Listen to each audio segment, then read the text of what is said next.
Angilibingelele ibandla likaNkulunkulu ekuseni entathakusa abazingcwele.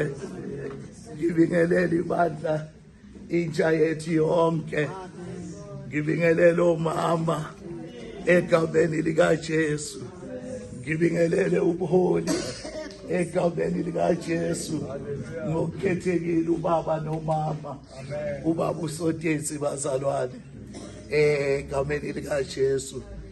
You know, indawo kaNkulunkulu bazalwane kuke nje kube nalesikhathi ukuthi i-understanding yakho ubone ukuthi incane kangakanani. Haleluya bazalwane. Ubone ukuthi kahle hle umsebenzi kaNkulunkulu kufuneka yena.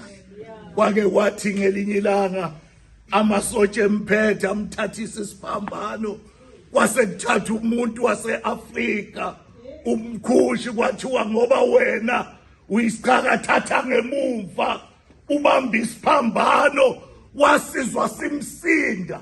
Kodwa uJesu wathi hayi, kuzokuhambeke kahle, bekubiza ukuthi wena emva kwami ubuke la nginyathele khona, ubuke amaqonsi egazi lami. Mawuke wathinta kuwo isiphambano sizoba lula.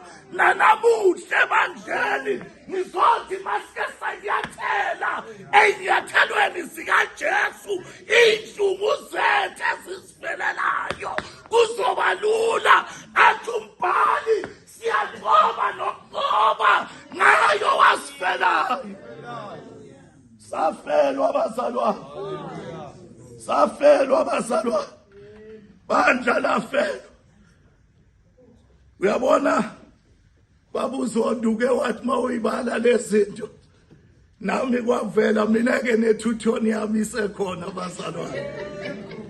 Isekhona lapha endlini. Ngeke ngiyibuke nje ngithi madoda, awusimanxeba zinsizwa la sibuya khona. Kuyabonakala ukuthi sekuseduze phambili. Uyabona le indlela babuntuli sike ihambe zithi senze nje endleleni kuqhutshekwe kuhambe.